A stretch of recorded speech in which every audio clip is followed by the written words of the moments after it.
बलोचिस्तान के सरदारों ने बानो को क्या अपनी ख्वाहिश पूरी करने को कहा था, या बलोचिस्तान के सरदार उसके साथ कोई गलत काम करने का इरादा रखते थे? बलोचिस्तान की रेतीली सरजमी जहां रेगिस्तान के टीलों में मोहब्बत और खून की दास्तानें दफन हैं, एक ऐसी औरत की कहानी सुनाती है जिसका हुस्न उसकी ताकत भी था और सजा भी। बानो बीबी, डिगारी गांव की वो लड़की जिसके सियाह लहराते बाल रात के आसमान की तरह थे और आंखें ख्वाबों से भरी एक गहरी झील। उसकी मुस्कुराहट रेगिस्तानी फूलों से ज्यादा नाजुक थी, लेकिन इसी हुस्न ने उसे सरदारों की हवस भरी नजरों का निशाना बना दिया। गांव वालों के कानों में सरगोशियां गूंजती थीं कि सरदार शेरबाज खान ने बानो को अपने दरबार में बुलाया, उससे हम बिस्तरी का मांग किया, लेकिन बानो ने अपनी इज्जत को अपने हुस्न से ज्यादा अजीज रखा। क्या उसके इस इनकार ने उसे मौत की सजा दिलाई? क्या उसकी मोहब्बत उसकी हिम्मत की सजा थी, या सरदार की हवस ने उसे खून में नहला दिया? यह एक ऐसी सनसनीखेज कहानी है जो आपके दिल को छू लेगी और आपके दिमाग को झंझोड़ देगी। यह सच्ची घटना पर आधारित है और आपको इसे आखिर तक सुनना चाहिए। बलोचिस्तान की औरतों का हुस्न और बानो की दिलकशी। बलोचिस्तान वो सरजमी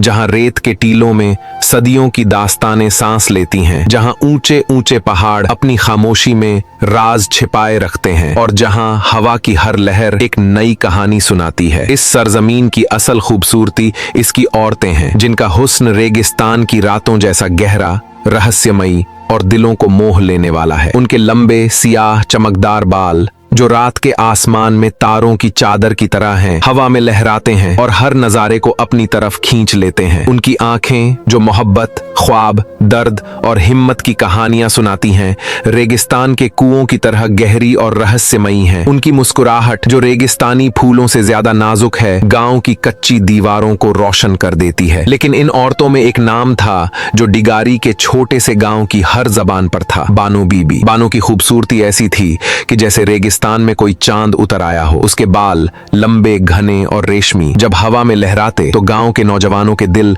धड़कना भूल जाते। उसकी आंखें जो ख्वाबों और उम्मीदों से भरी थीं, हर नजारे को अपनी गहराई में खींच लेती थीं। उसकी मुस्कुराहट ऐसी थी कि गांव की गलियों में फूल खिल उठते। बानो का हुस्न सिर्फ उसके चेहरे तक सीमित नहीं था। उसकी चाल, उसकी नाजुक उंगलियों की हलचल, उसकी आवाज जो गीत की तरह थी, सब कुछ उसे दूसरों से अलग करता था। जब वो गांव की गलियों से गुजरती तो उसके बालों की लहरें जैसे रेत पर शायरी लिखती। लेकिन ये हुस्न उसके लिए एक नियामत से ज्यादा अजाब बन गया। गांव वालों की नजरें उसके हुस्न पर ठहरती, लेकिन कुछ नजरें ऐसी थीं जो उसे अपनी हवस का शिकार बनाना चाहती थीं। बानो की माँ उसे कहती, बेटी तेरा हुस्न तेरा जेवर है, लेकिन इसे संभाल कर रख, क्योंकि ये सरजमीन हुस्न को सजा देती है। बानो हंसती और कहती, अम्मा मेरा दिल भी तो हुस्न मांगता है, मोहब्बत का हुस्न। लेकिन इस सरजमीन की सख्त रिवायतों ने उसके हुस्न को एक जुर्म बना दिया। क्या बानो का हुस्न उसकी मौत का सबब बना? क्या उसकी खूबसूरती ने सरदारों की हवस को जगाया और उसके इनकार ने उसे खून में नहला दिया? ये एक स्थान के गांवों में सरदारी निजाम एक ऐसी हकीकत है जो हर घर की दीवारों पर अपनी पकड़ मजबूत किए हुए है। ये निजाम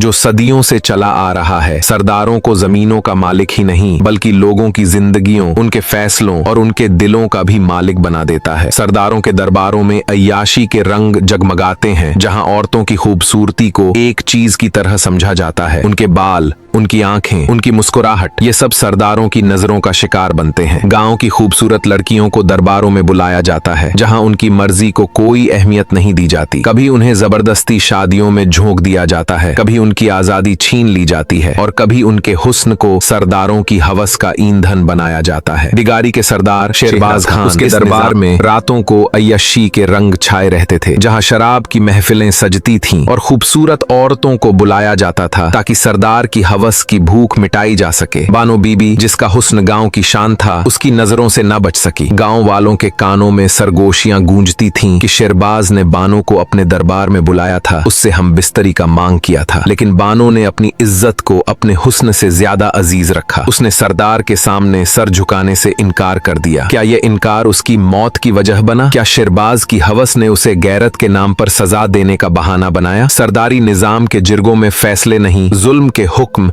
जारी होते हैं। जब कोई औरत अपनी मर्जी से मोहब्बत गलत करना चाहे तो उसे गैरत के नाम पर कुचल दिया जाता है। जिरगे बुलाए जाते हैं जहां बुजुर्ग मर्द बैठकर फैसला करते हैं कि कौन जिए और कौन मरे। ये जिरगे कोई अदालत नहीं बल्कि खून बहाने का एक धंधा है। बानो और एहसानुल्लाह की मोहब्बत इसी निजाम की भेंट चढ़ी। क्या बानो ने सरदार की अय्यशियों से इनकार किया था? क्या उसकी मोहब्बत उसके इनकार की बानो बीबी सातकज्जई कबीले की एक ऐसी औरत जिसका हुस्न डिगारी के गांव की पहचान बन गया था। उसके बाल जो रात के आसमान की तरह गहरे और चमकदार थे, जब हवा में लहराते तो जैसे रेगिस्तान का दिल धड़क उठता। उसकी आंखें जो मोहब्बत और ख्वाबों से भरी थीं, हर नजारे को अपनी गहराई में खींच लेती थीं। उसकी मुस्कुराहट जो रेगिस्तानी फूलों से ज्यादा नाजुक थी, गांव की कच्ची गलियों को रोशन कर देती थी। बानो का जिस्म जो नाजुक लेकिन मजबूत था, उसकी हिम्मत की गवाही देता था। जब वह अपने दुपट्टे को संभालती और गांव की गलियों से गुजरती तो उसकी चाल में एक ऐसी कशिश थी जो हर दिल को मोह लेती थी। लेकिन यह हुस्न उसके लिए एक सजा बन गया। गांव के मर्दों की नजरें उसके जिस्म पर ठहरती थीं और सरदार शेरबाज की हवस भरी नजरों ने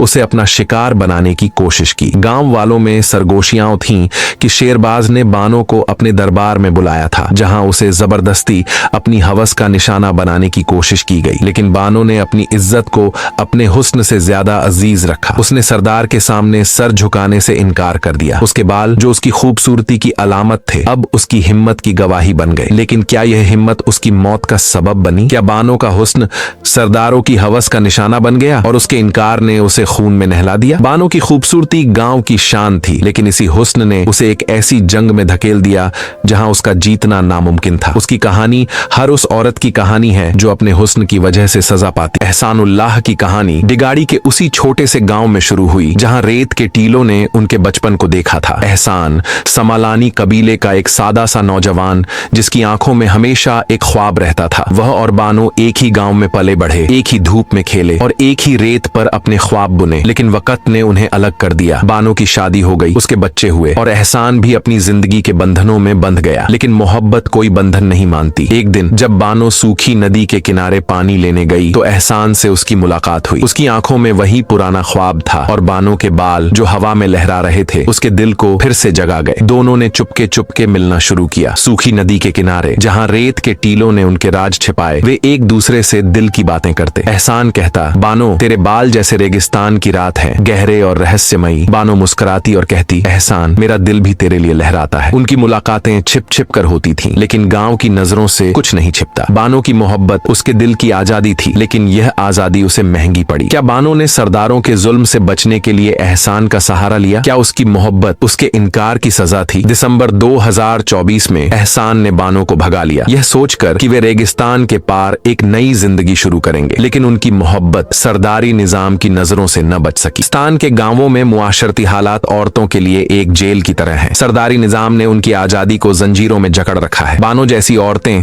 जो अपने दिल की आवाज सुनना चाहती हैं, उन्हें गैरत के नाम पर सजा दी जाती है। गांव वालों की नजरें हर वक्त औरतों के हुस्न पर होती हैं और अगर कोई औरत अपनी मर्जी से मोहब्बत करना चाहे तो उसे जुर्म समझा जाता है। बानो की मोहब्बत को भी जुर्म करार दिया गया। जब उसकी ओर एहसान की मोहब्बत की बात गांव में फैली तो सरदार शेरबाज ने झिरगा बुलाया। झिरगे में बुजुर्ग मर्द बैठे जिनके चेहरों पर सख्ती थी। बानो के भाई ने गुस्से में चीख कर कहा, इसने हमारी इज्जत मिट्टी में मिलाई है। लेकिन क्या यह सिर्फ गैरत का सवाल था या सरदार शेरबाज ने बानो को अपनी अय्याशियों के लिए बुलाया था और उसके इनकार ने उसे मौत की सजा दिलाई? यह सवाल हर एक के जहन में गूंजता है। झिरगे ने फैसला सुनाया कि बानो और एहसान की सजा मौत है। 4 जून 2025 को ईद उल अजहा से 3 दिन पहले संजीदी मैदानी इलाके में बानो और एहसान को रस्सियों से बांधा गया। बानो के बाल बिखरे हुए थे, लेकिन उसकी आंखों में अब भी एक चमक थी, जैसे वह अपनी मोहब्बत पर फख्र कर रही हो। बानो को 7 गोलियां मारी गईं, उसके सिर पर 1, सीने और पेट पर 6। एहसान के जिस्म पर